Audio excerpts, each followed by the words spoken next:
Today we're going to make a Back the Blue police officer support wreath. This is actually an order that came in through my Etsy shop.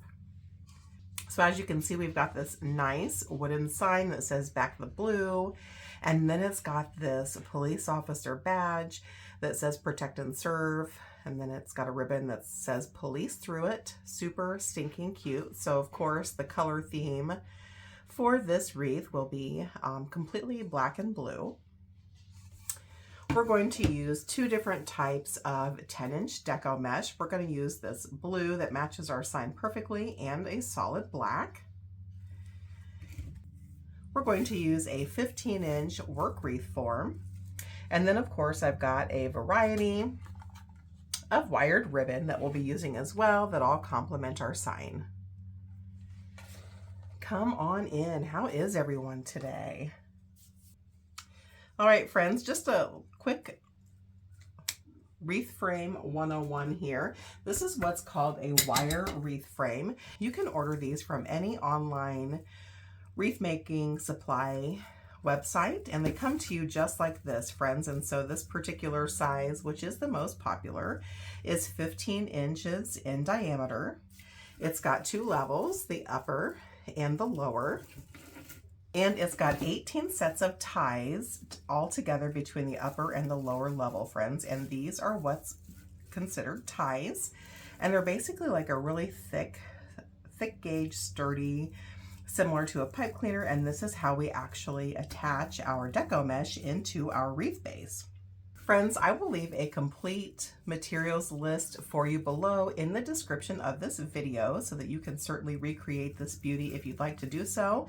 And this specific wreath is also available as a wreath kit in my Etsy store, where you would get all of these supplies that you see here shipped directly to your door if that's easier for you. I'll leave that link for you below as well. So the first thing we need to do, friends, is get our ties pointing in the right direction. Go ahead and leave the ties on the upper level of your wreath frame pointing towards the center, just as they're doing. But then on the bottom level, I want you to do exactly the opposite and point those guys outwards or away from the center of your wreath. Just like this. So it's going to kind of look like a sunshine once you're done. Like so. For this particular wreath, friends, we're going to use the poof and curl method for our wreath base. So go ahead and keep your work wreath form in front of you at your workstation and grab your black deco mesh. And you're also going to need just a standard ruler. If you're new to working with deco mesh, friends, deco mesh loves to fray. So anything that we as creators can do to help prevent the fray is always ideal, and the poof and curl method is a great method to help to really reduce that fray because there's a limited amount of cuts on the deco mesh. And so what I want you to do, friends, is grab your black deco mesh, and as you can see, it likes to curl in on itself. And I want you to have that roll of deco mesh unrolled about 18 inches or so that it's curl side down. And the first step to building our wreath base is to add poofs into our base. We're going to start at the lower level of your work wreath form, and it doesn't matter what set of ties. At this point, there's no top or bottom to our wreath. And what I want you to do, friends, is to lay your deco mesh down, curl side down, as I had mentioned, and your thumbs are going to be stationary, and your 8 fingers are going to be your working fingers. So at the edge of your deco mesh here, hold your deco mesh in place with your thumbs, and then with your 8 fingers, you're just going to walk that mesh back into your thumbs, kind of scrunch and gather until you get to the end of that piece of mesh, which is going to leave you a little bit of a scraggly looking tail. Then I want you to take that tail and fold that back underneath into your hands. And what that does, friends, that actually tucks away and hides that raw edge of deco mesh, which helps reduce the fray. So keeping that in your hand, come over to your work wreath form and any set of ties on the lower level, open them up into a wide V, and then take that tail of deco mesh, place it in the center of the V of those ties all the way down to the base, and then take your ties and give them a couple of tight twists, like so, and point those guys back outwards, just like that. And so your tail should be sticking out to the left of your set of ties by 1 inch or 2. And now that we have our mesh secured, friends, we're going to make our first poof. And on the lower level, our poofs are going to be 10-inch poofs. Now, I say 10 inches, friends, but no one's going to be measuring your poof. So, you know, we're certainly not looking for perfection here. Just approximately 10 inches. So take your ruler, placing it right on that set of ties where we secured our mesh down, then come out to approximately the 10-inch mark. And once you've identified that 10-inch mark, we're going to scrunch and gather that mesh just like we did when we started, like so, to create our first poof. And we're going to come to the very next set of ties on the lower level. We're going to open those ties up into a wide V. And we'll take our deco mesh where we've gathered it, place it all the way down to the center of that V right at the base, and give it a couple of tight twists. And then point those guys outwards. I'm going to fluff that poof out a bit, just make sure it's not rolled in on itself. And we've just added our first 10-inch poof, friends. We're going to do one more together and then we'll zoom ahead. So again, grab your ruler, place it on the most recent set of ties where we've added our mesh, come out approximately 10 inches, scrunch and gather that mesh into your fingers, creating your poof. Go to your next set of available ties on the lower level, open them into a wide V, place that deco mesh all the way down to the base of that V. Give it a couple of tight twists, point those ties outwards, and fluff out your poof. We just added our second 10-inch poof. So go ahead and add your 10-inch poofs all the way around your wreath form, and I'll meet you back here when it's time to add that last lower level poof. All right, it's time to add our last lower level poof, and we're going to add it just the same way we've done all the other poofs, friends. So we're going to lay our ruler down onto that last set of ties, come out to approximately 10 inches, pinch and gather your mesh into your hand, and we're going to add this poof, friends, right on top of that tail from where we started. So I want you to gently untwist those ties where we secured the tail, and as long as you're gentle, it's not going to disturb that tail at all. Lay that deco mesh poof right on top of your tail, pressing it all the way down to the base, and give those ties a couple of tight twists and point them outwards. Fluff out your poof, and we've just added our very last lower level poof. And now it's time to do the exact same thing on the upper level, friends. The only difference with the poofs on the upper level is that the upper level poofs will be 8-inch poofs instead of 10. That just allows those poofs to recede in just a tiny bit so that we can really see all of the beautiful ribbon tails that we're going to add. That gives them great opportunity to poke through by having the upper level deco mesh recede inwards a little bit. But first, what we need to do is jump our mesh from the lower level to the upper level.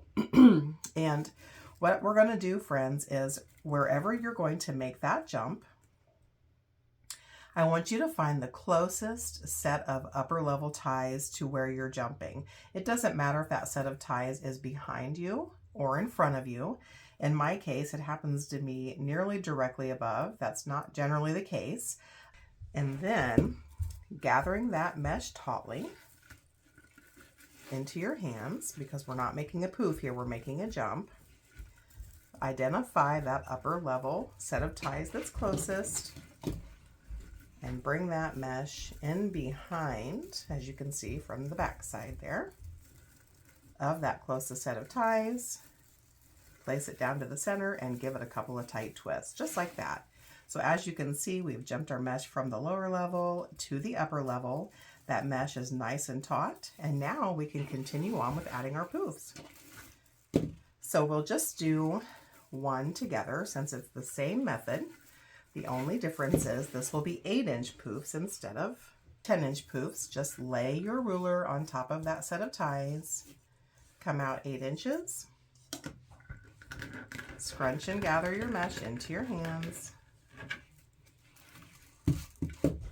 jump to that next set of available ties, open them up into a V, and press your mesh all the way down to the base of that V, and give it a couple of tight twists.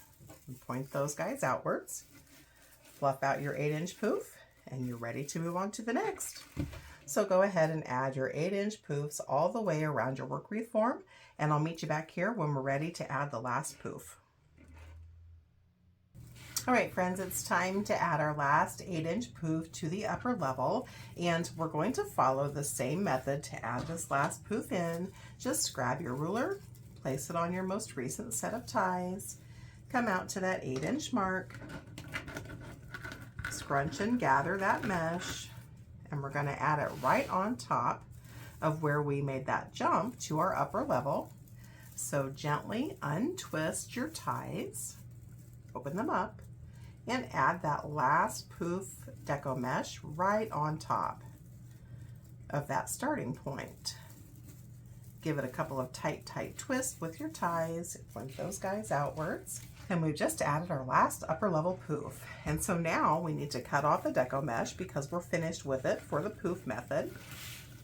And so grab a good pair of scissors, friends, and you want to be careful when you cut. I actually like to take my left hand and place it behind the deco mesh as kind of a guard to make sure I don't cut anything I'm not supposed to. You're going to want to leave about 1.5 inch tail of that mesh and just gently cut to release the rest of that mesh. And that's all there is to it. We just finished step number 1 to adding mesh into our wreath base, friends. And as you can see, we've begun to get some coverage, but it's still pretty light and airy and not near dense enough. And so now what we're going to do is make some curls as the second layer of deco mesh for our base. So go ahead and set your wreath frame off to the side. And remember, friends, we have 18 ties on our work wreath frame. And so we're going to add 1 black curl and 1 blue curl to every single set of ties on our wreath base. So we're going to cut our curls at 10 inches in length, either using your scissors and a ruler or your self-healing mat and your rotary cutter to cut your mesh, which, by the way, friends, if you're new to wreath making and you haven't yet seen a rotary cutter, it looks just like this. Basically looks like a mini pizza cutter, and the rotary cutter is a great way to quickly cut your deco mesh with nice clean lines, and they're very cost effective. So I'll leave a link for this for you below in the description of this video. But either way, with your scissors or your rotary cutter, I want you to roll your mesh out, measure out 10 inches, and give it a cut. And so you're going to need 18 10-inch pieces of the blue and 18 10-inch pieces of the black, and then I'll meet you back here. Once you've got 18 10-inch pieces of the blue and 18 10 inches of the black deco mesh cut, it's time to add our curls into our wreath base. And we've got 18 sets of ties throughout our entire wreath base, and each set of tie is going to get 1 black curl and 1 blue curl. So go ahead and bring your wreath base back to your workstation. And I would recommend that you grab a chip clip or a clothespin or something of the sort, and let me show you why, friends. Let's make our curls. And to make curls, friends, they're super easy. You're going to take your first piece of deco mesh, And as you can see, it likes to curl in on itself. So you want to grab that piece of deco mesh and just lay it in your work area, curl side up. And then starting at one end, I'm going to curl that entire piece of deco mesh into a tube, just like this. So it'll be approximately 1 inch to 1.5 inches in diameter in the center, and then of course it flares a bit at each end. That's totally fine. Once you rolled your first piece of deco mesh into that tube or curl, take your clip and just pinch that guy together in the center to hold it in place, and then grab the next color of deco mesh and do the exact same thing. Lay it down in your work area, curl side up, and starting at one end, just roll that piece of mesh into a tube, just like so. Then come back to your clip and grab that first tube that you made. So you've got something that looks like this. It's just a loose X, one of each color. And come into your wreath base, friends, and any set of ties, it doesn't matter where you start because you're going to add one curl of each color into every single set of ties. You're going to take that deco mesh curl X, come to your any set of ties and open them up into a wide V. Place that deco mesh curling X all the way down to the base. Give those ties a couple of tight twists and point them outwards. And you just added your first set of curls into your wreath base. Let's do one more set together, friends, and then we'll speed ahead. Grab your first piece of deco mesh and bring it to your work area. Lay it down, curl side up, and roll that guy into a tube, like so. Grab your clip, pinch that guy in the middle, and then grab your next piece of deco mesh to make a curl. Lay it in your workstation area, curl side up, and starting at one end of your deco mesh piece, roll that guy into a curl, like so. Then you'll grab that first tube that you made, lay one on top of the other until it's a loose X. Grab your work wreath form, come to your next set of ties, open them up into a wide V, place those curls all the way down to the base, and give those ties a couple of tight twists and point them outwards. You just added your second set of curls. So go ahead and add one black and one blue curl to every single set of ties on your work wreath base, and I'll meet you back here. All right, friends, now that we have finished loading all of our deco mesh curls into our ties, look how much fuller and dense our wreath base is, guys. This is approximately 26 inches in diameter and 8 inches thick, and it is a fantastic wreath base. And so it's time to move forward with the next step.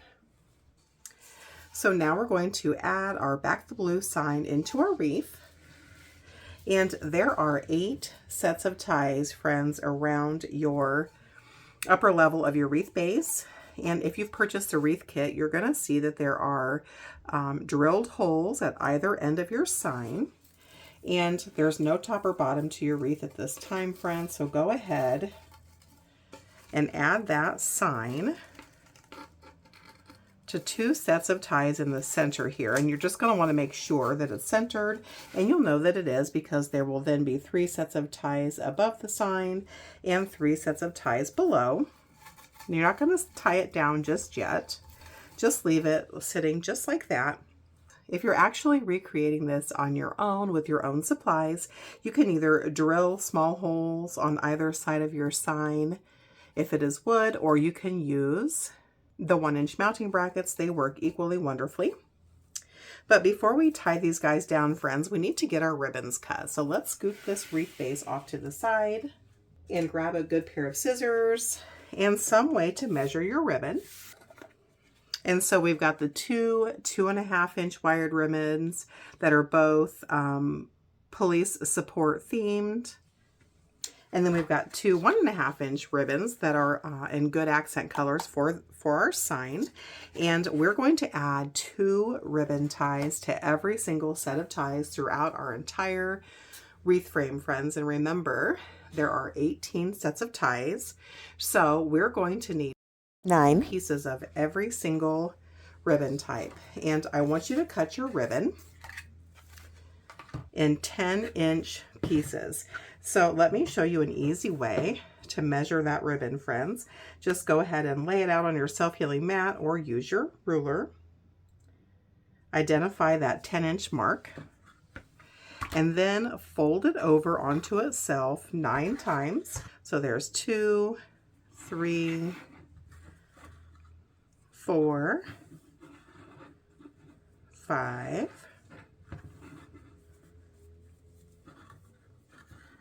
6, 7, 8, and 9. And then I just cut the ribbon off. And remember, friends, no one's going to be measuring, so just close to 10 inches. And then as you can see, I've folded this accordion style. I'm just going to run my scissors through each piece to separate the ribbon. I'll flip my ribbon stack over and do the same. And now that I've separated all my ribbons, I'm going to stack them on top of each other, pretty side up.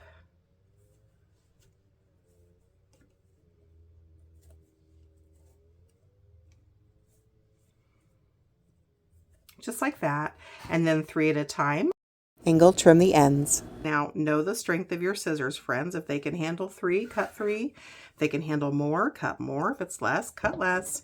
I'm going to actually angle cut my ends, but you're welcome to dovetail or just leave them straight across, whatever you'd like. So I'm going to quickly angle cut here.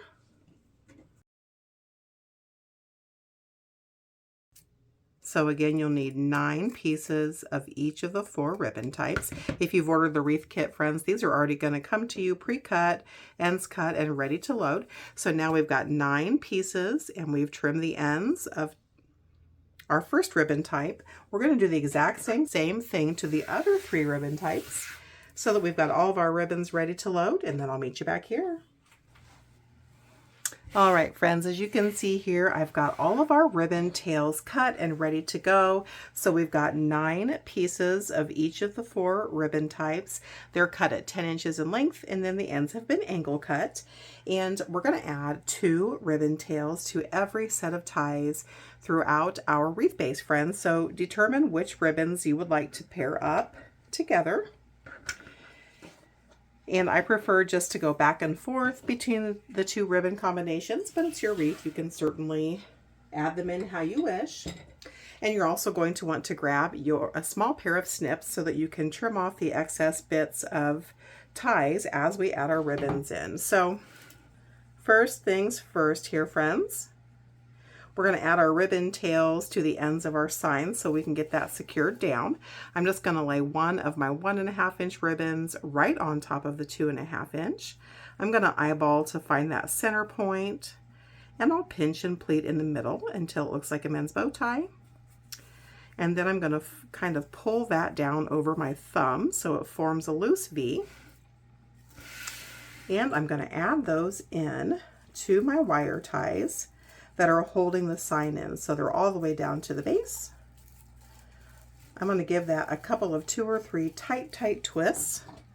And then I'm going to take my snips and trim off the excess bits of those ties because we won't need those anymore. And then I'll just take my fingers and kind of curl them back and out of the way and fluff out my ribbon tails. And by fluff out, friends, all I'm really doing is making sure that they point away from the center of my wreath. And you can put your tails in at a ribbon like this or an X. It's totally up to you. I'm going to do the same thing to the other side. So again, one ribbon on top of the other, identifying that center point, pinching and pleating, pulling it down over my thumb to form that loose V. And I'm adding it down to the opposite side of my sign here. I'm giving it a couple of tight twists, trimming off those excess bits of ties, curling them back and out of the way, and fluffing my ribbon tails. Friends, we're going to add ribbon tails throughout our entire wreath base here. I'm going to go back and forth between the two ribbon combination types until every single set of ties has 2 ribbon tails. Make sure you trim off your ends as you go, and I'll meet you back here. All right, friends, we've got all of our ribbon tails added into our wreath, and this beauty is finished. Thank you for spending some time creating with me today. Remember, I've got the full materials list for you below in the description of this video. You can also grab this as a wreath kit if you'd like to do so. I'll leave that link for you below as well. Be sure to give this video a thumbs up if you enjoyed it. And thanks for spending time with me today, friends. Happy crafting.